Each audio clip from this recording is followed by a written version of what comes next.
प्यारे बच्चों, मैं प्रदीप कुमार कुशवाहा, सहायक अध्यापक राजकीय जुबली इंटर कॉलेज गोरखपुर से एक बार फिर आप सभी का कक्षा 9वीं के वाणिज्य विषय में स्वागत करता हूं। बच्चों, आज हम लोग इस विषय के अंतर्गत तृतीय खंड अधिकोषण तत्व के मुद्रा का इतिहास, परिभाषा एवं कार्य नामक पाठ का अध्ययन करेंगे। बच्चों, यह पाठ 3 भागों में विभाजित है, जिसके प्रथम भाग का अध्ययन हम यहाँ पे करने वाले हैं। आइए बच्चों, जानते हैं कि हम प्रथम भाग में किन किन चीज़ों को पढ़ने वाले हैं। हम देखते हैं, प्रथम भाग में हम जानेंगे कि विनिमय क्या है। विनिमय क्या है, इसका क्या अर्थ है, इसकी परिभाषा क्या है, इसके स्वरूप को जानेंगे कि इसमें कौन कौन सी चीज़ें हैं या ये कितने प्रकार का होता है। फिर हम वस्तु विनिमय प्रणाली, जो कि विनिमय का ही एक भाग है, इसके बारे में जानेंगे कि वस्तु विनिमय प्रणाली क्या है और यह किन परिस्थितियों या वो कौन सी आवश्यक शर्तें हैं जिसमें यह प्रणाली कार्य करती है, इस प्रणाली के क्या लाभ हैं और इस प्रणाली की क्या क्या कठिनाइयां हैं, इनके बारे में भी हम जानने का प्रयास करेंगे। और अंत में हम जानेंगे कि इस समय जो वर्तमान युग है, आधुनिक युग है, इसमें वस्तु विनिमय प्रणाली का क्या महत्व है या वह किस प्रकार से उपयोग में है या नहीं है, इसके बारे में भी जानेंगे। इस पाठ के अन्य दोनों भाग यहाँ पर आपको दिए हुए हैं, जिसके बारे में हम अगली वीडियो क्लास में देखेंगे।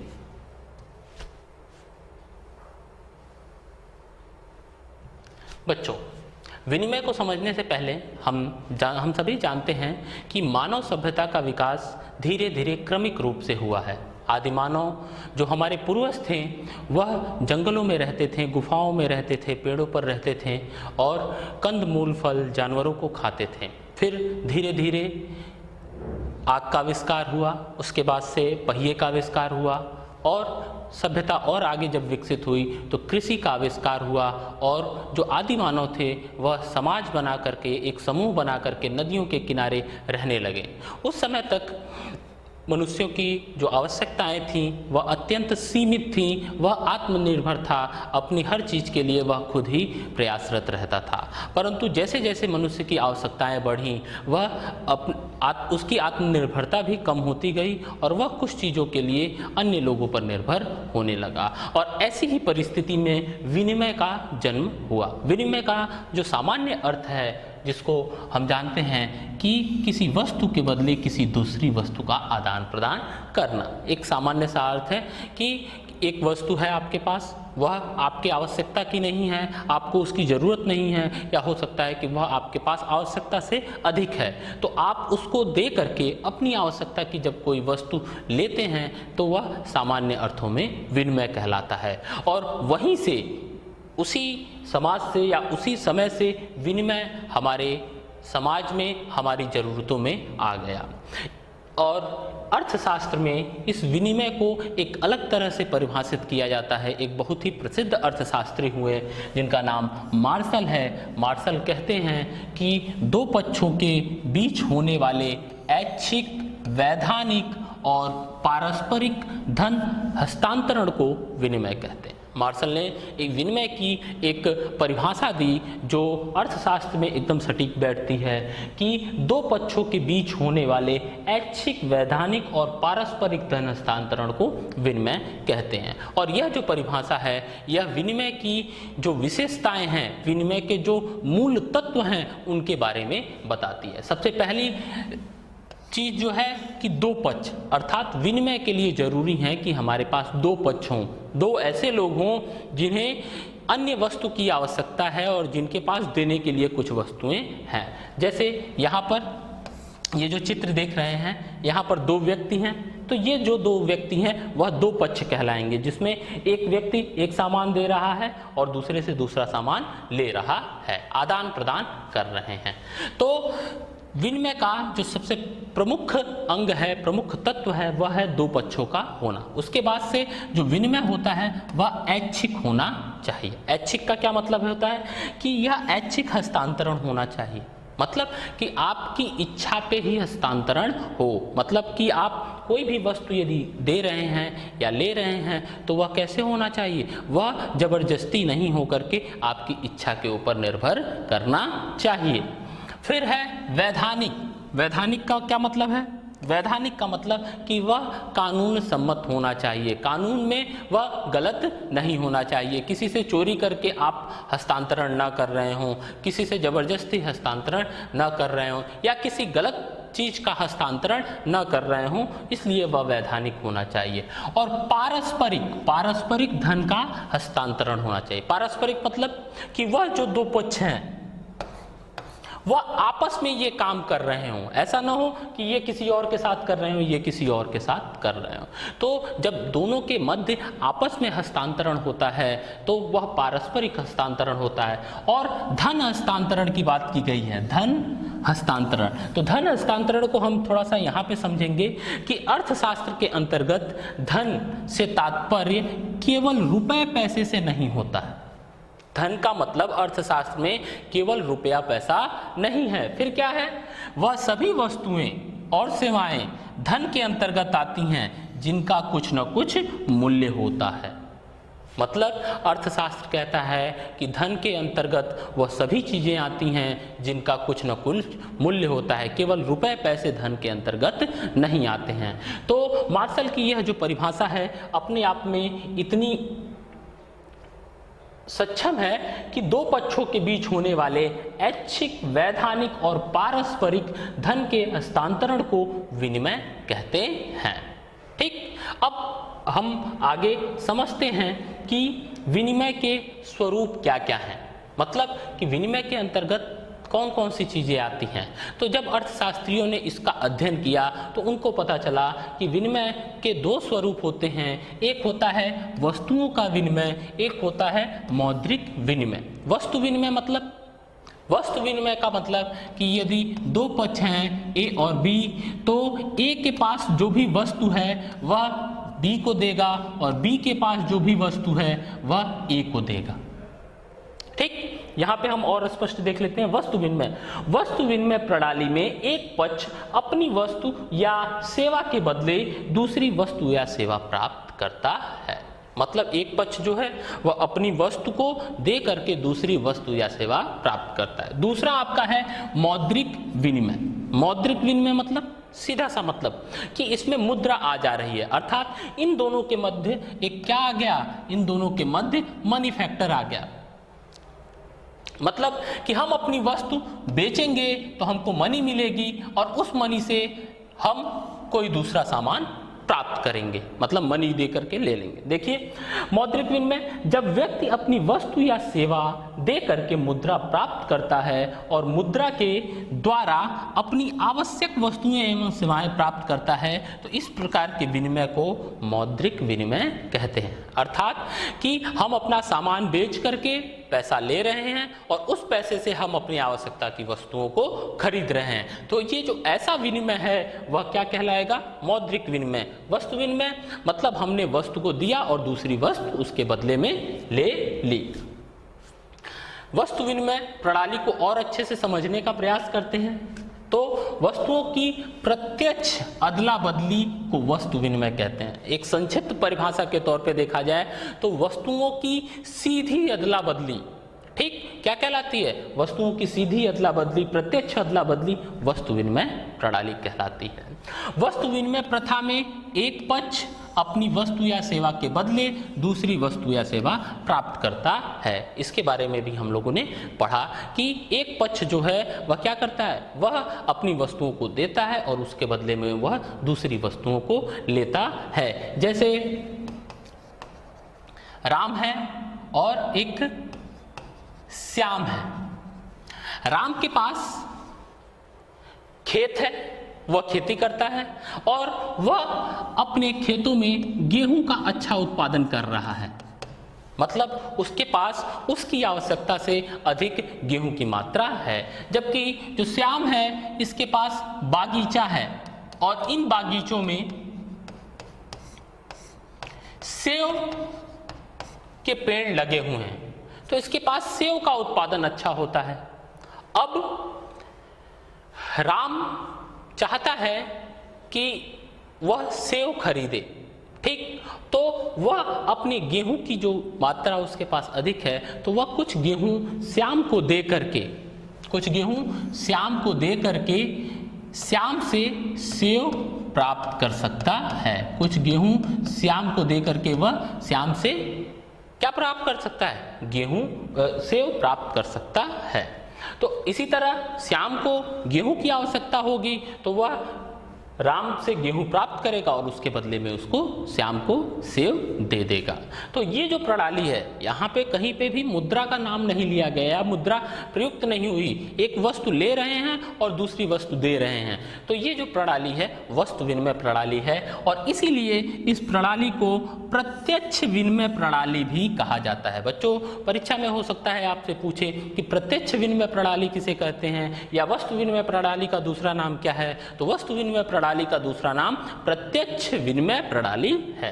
उदाहरण के तौर पे यहाँ पे भी हमने लिखा है कि कोई कृषक अपने कुछ गेहूं के बदले किसी जुलाहे से कुछ कपड़े ले लेता है तो उसे वस्तु विनिमय कहा जाएगा। बच्चों, आप इस चित्र में भी देख सकते हैं कि एक व्यक्ति अपने कुछ सामानों के बदले दूसरे से कुछ अलग सामान ले रहा है या यहाँ पर भी यह प्रक्रिया चल रही है। तो वस्तु विनिमय प्रणाली का सीधा सा मतलब है कि जब हम वस्तुओं के माध्यम से विनिमय करते हैं तो वस्तु विनिमय प्रणाली कहलाती है। यह जो प्रणाली है उसके लिए कुछ आवश्यक परिस्थितियां चाहिए, कुछ आवश्यक शर्तें चाहिए जहां पर यह वस्तु विनिमय प्रणाली कारगर होती है। आज के आधुनिक युग की यदि हम बात करें तो हमारे अगल बगल अधिकतर काम आप या हम मुद्रा से करते हैं। आपको कोई भी सामान खरीदना है तो आप क्या करते हैं? आप पैसे लेकर के जाते हैं, पैसे देते हैं और सामान आपको मिल जाता है। आप कोई सामान बेचते हैं तो उसके बदले में भी आपको मुद्रा मिलती है। तो अभी की जो प्रणाली है वो मौद्रिक विनिमय प्रणाली है, लेकिन वस्तु विनिमय प्रणाली कि किन किन परिस्थितियों में लागू होती थी या वह किन परिस्थितियों में अभी भी लागू होती है, इसके बारे में हम समझते हैं। तो वस्तु विनिमय प्रणाली के लिए सबसे पहली परिस्थिति है कि दो पक्षों का होना जरूरी है। बच्चों, मैं आपको यहाँ पे दिखाऊं कि जितने भी चित्र हम लोगों ने देखे, जैसे यहाँ पे हैं, यहाँ पे दो पक्ष हैं आपके, इन चित्रों में देखेंगे तो यहाँ पे भी दो पक्ष हैं। तो वस्तु विनिमय प्रणाली के लिए दो पक्षों का होना आवश्यक है। यहाँ पे भी आप इन चीजों को देख सकते हैं। तो वस्तु विनिमय प्रणाली जो है उसकी सबसे बड़ी विशेषता या कह सकते हैं कि उस प्रणाली की जो परिस्थितियां हैं, जिन परिस्थितियों में यह प्रणाली कार्य करती है, वो सबसे पहली परिस्थिति है कि इसमें दो पक्षों का होना आवश्यक है। एक व्यक्ति अपनी वस्तुओं को दे करके दूसरे व्यक्ति से अपनी आवश्यकता की वस्तुओं को लेता है। दूसरी परिस्थिति है कि यह जो आवश्यकताएं हैं वह सरल और सीमित आवश्यकताएं होती हैं, अर्थात कि हमारी जो आवश्यकताएं हैं वह सरल होनी चाहिए, हमारी जो मूलभूत आवश्यकताएं हैं उससे संबंधित होनी चाहिए। ऐसी ही परिस्थितियों में हम इस वस्तु विनिमय प्रणाली को अपनाते हैं या ऐसी ही परिस्थितियों में ये वस्तु विनिमय प्रणाली कार्य करती थी, जहां पर आवश्यकताएं मनुष्यों की क्या होती थी? सीमित होती थी और सरल होती थी। जैसे खाने की चीज़ों के बदले में किसी अन्य खाने की चीज़ को लेना या पहनने की चीज़ों को लेना, इस तरह की जो सामान्य आवश्यकताएं होती हैं, जो भौतिक और मूल आवश्यकताएं होती हैं, उन्हीं से संबंधित होना चाहिए। साथ ही साथ वस्तु विनिमय प्रणाली का जो क्षेत्र होना चाहिए वह सीमित विनिमय क्षेत्र होना चाहिए, अर्थात बहुत बड़े स्तर पर यह प्रणाली कार्य नहीं कर सकती या अच्छे से कार्य नहीं करती है। इसके लिए एक सरल सीमित क्षेत्र होना चाहिए। एक गांव, एक कस्बा या अगल बगल के एक छोटे से टोले मोहल्ले, इन सब जगहों पे यह प्रणाली अच्छे से कार्य करती है। अगला है परिवहन के साधनों का अभाव, मतलब कि यह प्रणाली उन जगहों पर अच्छे से कार्य करती है जहां पर परिवहन के साधनों का अभाव है, जहां पर बाहर से वस्तुएं आ नहीं पाती हैं, तो लोग अपनी आवश्यकताओं के लिए आपस में एक दूसरे पर निर्भर रहते हैं और अपनी जो आवश्यकताएं हैं, जो मुख्य आवश्यकताएं हैं, उनको इस परिवहन के साधनों के अभाव में वस्तु विनिमय प्रणाली के माध्यम से पूरा करते हैं। यह प्रणाली ऐसे जगहों पे काम करती है जहां पर समाज में पिछड़ापन होता है, लोग अधिक पढ़े लिखे नहीं हैं या वह आर्थिक रूप से अभी अधिक जागरूक नहीं हैं। ऐसी जगहों पर यह प्रणाली मुख्य रूप से काम करती है। साथ ही साथ वस्तु विनिमय प्रणाली ऐसी ही परिस्थितियों में संभव है जहां पर मुद्रा का अभाव है या मुद्रा की कमी है। मुद्रा का अभाव मतलब कि यदि वहां पे मुद्रा नहीं है तो आपके पास विनिमय का एकमात्र तरीका बचता है वस्तु विनिमय।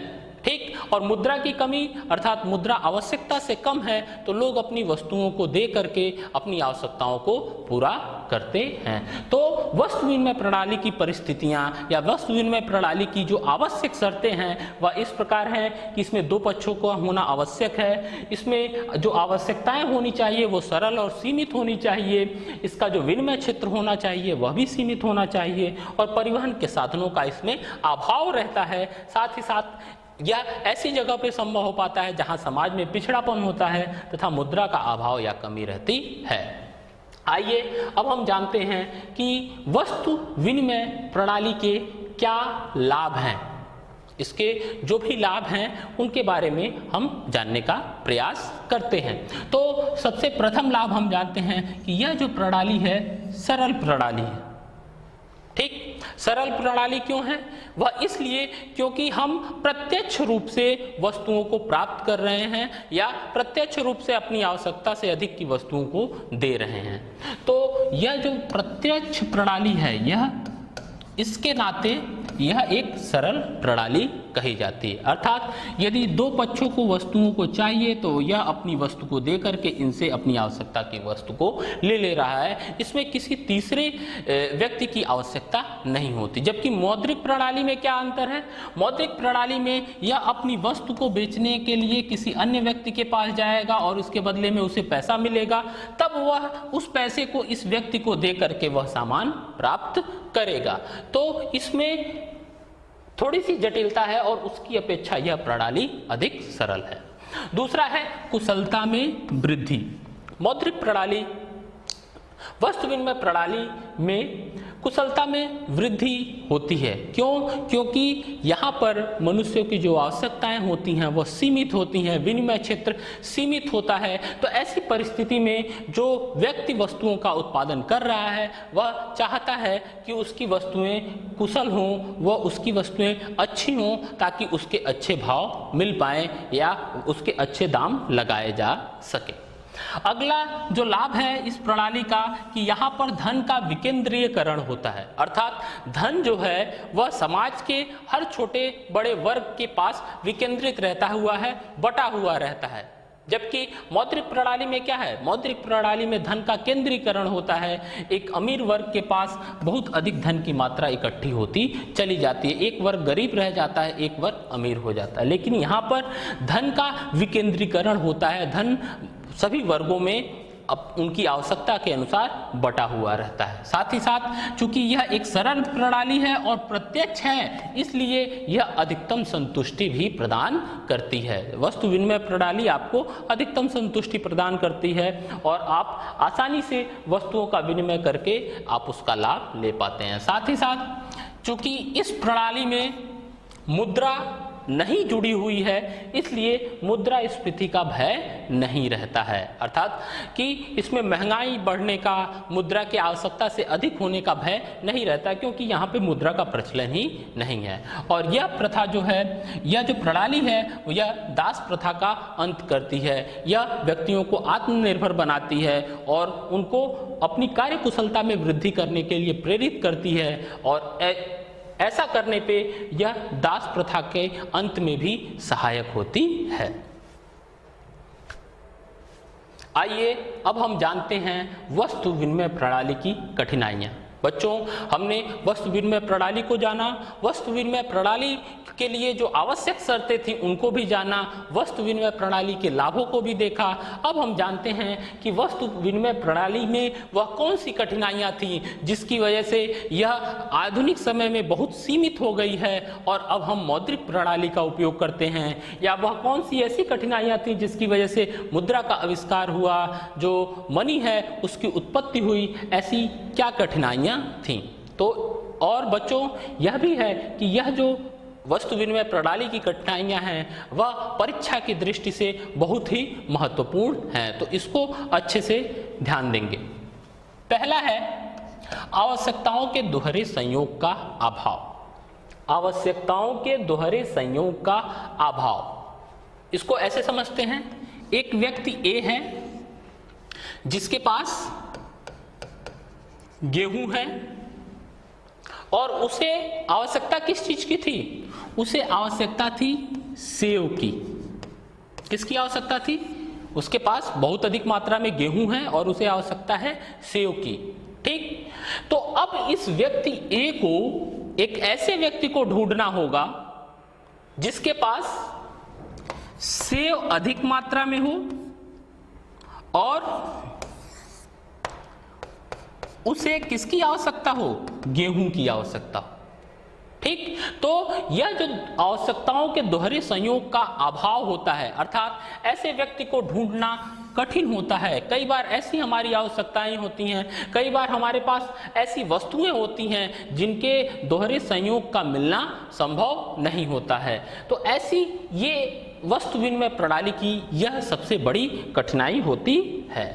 तो बच्चों, इस तरह के दोहरे संयोग के अभाव के नाते यह वस्तु विनिमय प्रणाली धीरे धीरे लुप्त होती गई, क्योंकि कई बार ऐसा होता था कि आपके पास जो अधिक वस्तु है उस वस्तु को की आवश्यकता किसी अन्य को नहीं है। यदि उसे आवश्यकता है तो जो वस्तु आपको आवश्यक है वह उसके पास नहीं होती है और व्यक्ति परेशान होता है और यहाँ पर यह प्रणाली फेल हो जाती है, या यह प्रणाली की सबसे बड़ी यही कठिनाई है। अगला है आपका सर्वमान्य मूल्य मापक का अभाव। इसका क्या मतलब होता है? सर्वमान्य मूल्य मापक का अभाव। इसको ऐसे समझ सकते हैं बच्चों कि वर्तमान समय में यदि आपको चीनी लेना है तो आपको मालूम है कि चीनी 40 रुपए किलो मिल रही है। आपको नमक खरीदना है 20 रुपए किलो, आपको गेहूं खरीदना है 30 रुपए किलो। तो आपके पास हर चीज का मूल्य रुपए में निर्धारित है, परंतु वस्तु विनिमय प्रणाली में यह संभव नहीं होता था। वहां पे दिक्कत क्या होती थी? वहां पे यह दिक्कत होती थी कि आपको किस चीज के बदले में क्या चीज चाहिए। अर्थात यदि आपके पास गेहूं है तो 1 किलो गेहूं में कितनी चीनी मिलेगी वह अलग आपको याद रखना है। 1 किलो गेहूं में आपको कितना नमक मिलेगा वह अलग याद रखना है। 1 किलो गेहूं में आपको कितना दाल मिलेगा वह आपको अलग याद रखना है। तो हर चीज के लिए अलग अलग मूल्य निर्धारित होते थे। इसी तरह यदि आपके पास सेव है तो उस 1 किलो सेव से चीनी कितनी मिलेगी, नमक कितना मिलेगा, दाल कितना मिलेगा। तो इस तरह से बहुत अधिक मूल्यों के होने के नाते सर्वमान्य मूल्य मापक का अभाव होता था और इस दिक्कत के नाते हमेशा दोनों पक्षों में विवाद होता था। जिनकी भी वस्तुएं थी वो अपने वस्तु के मूल्य को अधिक मापते थे और इससे परेशानियां बनी रहती थीं। तो इस तरह से यह वस्तु विनिमय प्रणाली की दूसरी कठिनाई है। तीसरी जो सबसे बड़ी कठिनाई है वह है वस्तु विभाजन की कठिनाई। वस्तु विभाजन की कठिनाई का क्या मतलब है बच्चों? कि यदि आपके पास कोई ऐसी वस्तु है जो बड़ी है जिसको आप विभाजित नहीं कर सकते तो आप अपनी आवश्यकता की छोटी छोटी चीजों को खरीद नहीं सकते हैं। जैसे यदि कोई किसान है, उसके पास एक गाय है या ग्वाला है, उसके पास डेयरी है पूरी, उसके पास 4-5 गायें हैं और वह इन गायों को बेच करके, उसमें से किसी एक गाय को बेच करके अपनी आवश्यकता की चीजों को खरीदना चाहता है, कुछ कपड़े खरीदना चाहता है, कुछ राशन खरीदना चाहता है। तो अब वह इन वस्तुओं को कैसे विभाजित करेगा? यदि वह इस गाय का विभाजन करता है तब क्या होगा? ऐसी परिस्थिति में इसका मूल्य कम हो जाएगा। ठीक, तो ये समस्या बहुत अधिक आती थी कि वस्तु विभाजन की कठिनाई होती थी। अगला है मूल्य संचय की कठिनाई। वस्तु विनिमय प्रणाली में जो चौथी कठिनाई है वह आपकी मूल्य संचय की कठिनाई है। इसका मतलब ये कि व्यक्ति जो है वह अपने मूल्य का संचय बहुत अधिक समय तक नहीं कर पाते थे। अर्थात यदि आपके पास गेहूं है या जो भी अनाज है या जो कपड़े हैं, आप उसको बहुत अधिक दिनों तक नहीं रख सकते, वो उसके बाद से खराब होने लगेंगे। जबकि वर्तमान समय में जो मुद्रा है उसको आप चाहे जितने साल तक रख सकते हैं, आप उसका संचय कर सकते हैं, अपनी आवश्यकता के समय आप उसको खर्च कर सकते हैं। लेकिन ऐसी सुविधा वस्तु विनिमय प्रणाली में नहीं थी, जिसकी वजह से यह धीरे धीरे प्रचलन से बाहर होती चली गई। साथ ही साथ भावी भुगतान की जो कठिनाई है वह भी देखने को मिलती है वस्तु विनिमय प्रणाली में। भावी भुगतान की कठिनाई का मतलब कि भविष्य में भुगतान कर पाना संभव नहीं होता था। अर्थात कि हम अपनी आवश्यकता के समय किसी व्यक्ति से चीनी या दाल या धान ले लिए और बाद में हम उसको भुगतान करेंगे। तो इस समय क्या मानक है और उस समय क्या मानक है, दोनों में बहुत अंतर होता था, जिसकी वजह से भावी भुगतान में लोगों को कठिनाई होती थी और विवाद की स्थिति उत्पन्न होती थी। साथ ही साथ मूल्य हस्तांतरण की कठिनाई भी वस्तु विनिमय प्रणाली की एक मुख्य कठिनाई है। इसमें क्या होता है, इसमें होता था कि यदि आप अपने मकान, खेत आदि को छोड़ करके कहीं और स्थानांतरित होना चाहते हैं, कहीं और जाना चाहते हैं, तो ऐसी परिस्थितियों में उस व्यक्ति के पास समस्या होती थी कि वह इन चीज़ों का हस्तांतरण कैसे करे, वह किन वस्तुओं को ले और उसके बदले में इनको दे, उतने मूल्य की वो संभव नहीं हो पाती थी। जबकि आज के समय में मौद्रिक विनिमय प्रणाली में ऐसा संभव हो पाया है कि हम इन चीज़ों को बेच करके उसके बदले में मुद्रा प्राप्त करते हैं और कहीं और पे जा करके इन चीज़ों को फिर से खरीद लेते हैं। तो इस विनिमय, ये वस्तु विनिमय प्रणाली की कठिनाइयां हैं, इसको हम फिर से एक बार दोहरा लेते हैं। और पहला है आपका आवश्यकताओं के दोहरे संयोग का अभाव, अर्थात हमारी आवश्यकता की वस्तुएं और हमारे पास आवश्यकता से जो अधिक हैं वह किसी और की आवश्यकता की वस्तुएं हैं या नहीं, इसके बारे में बात है। दूसरा है सर्वमान्य मूल्य मापक का अभाव, अर्थात सभी चीज़ों के मूल्यों के अलग अलग भाव होने के नाते ये समस्या आती थी। वस्तु विभाजन की एक कठिनाई होती थी। चौथा है मूल्य संचय की कठिनाई।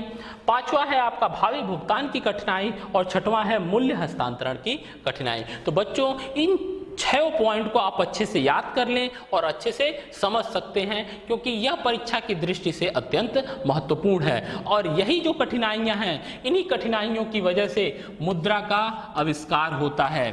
और अगली वीडियो क्लास में जब हम पढ़ेंगे तो इन्हीं कठिनाइयों को ध्यान में रखते हुए हम जानेंगे कि कैसे मुद्रा ने इन कठिनाइयों को समाप्त किया और मुद्रा की उत्पत्ति कैसे हुई।